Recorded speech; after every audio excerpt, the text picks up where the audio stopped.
why the left still picks on white South Africans. Well, it's a talking point. It's a platform for them. But the black community, the black numbers in 1910, when South Africa became a union of South Africa, the total black population was 800,000. 100 years later, it was 58 million. Now, in 1910, that means extreme growth of the population of black people. And in 1910, the Indian and white community was 400,000. And that in 2010 was only 4 million.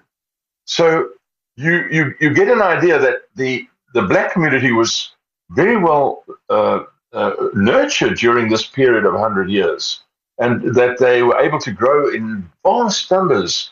Living in that period of time, I know, and I was a city councillor of Pretoria for a long time, that we had the very best hospitals were available for the blacks. Or I mean, I completely understand that. Like, yeah, you had the infrastructure, you had the hospitals. Or could it just be that the blacks were just having a lot more sex as well with their wives? Because I mean, I'm guilty. Like, I got 4 kids, guys. And my parents had 5 kids.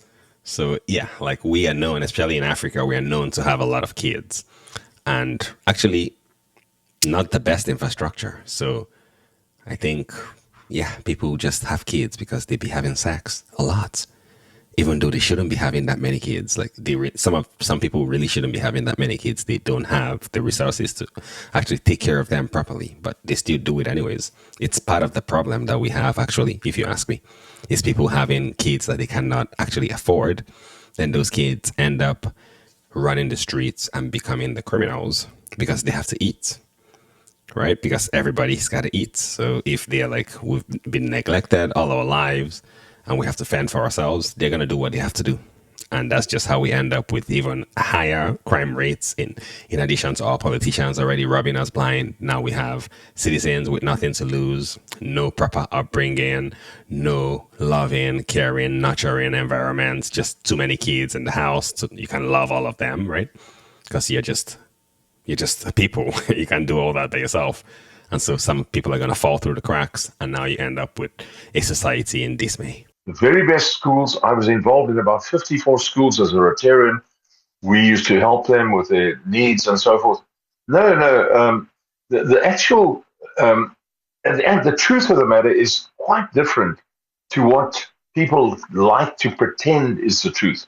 There was certainly no evil evil white men going around causing problems. What we did have at the time was an effective police force, which is made up of blacks and whites, and we had very little crime.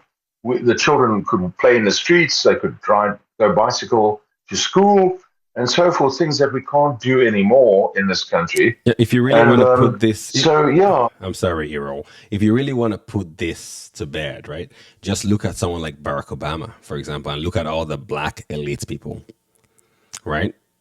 So that's how you know that it's not about race. It's really about class. That's what it's about.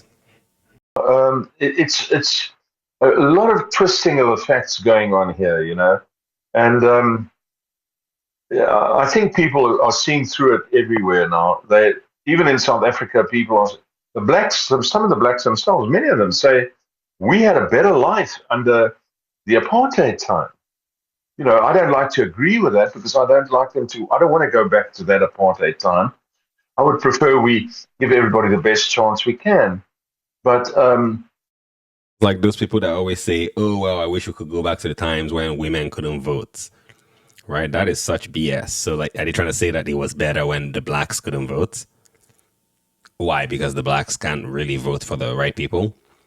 Now, how true is that? Because somehow we end up with bad leaders. So is it our fault? Are we the ones voting for these leaders, or are they just being forced upon us? I think that's an interesting conversation to have, because right now, the current president in Nigeria, nobody is happy with him. Nobody seems to have voted for him. At least that's what the online consensus seems to be. But yet he won somehow. During the presidential debates, he was busy in the UK shaking hands with the king. That's what he was doing. That was his campaign, was shaking hands with the king. So I wonder, Was he just forced on the Nigerian people? Or is it actually them that voted? So I guess what I'm saying here is there really much changes here? Or is it now more covert?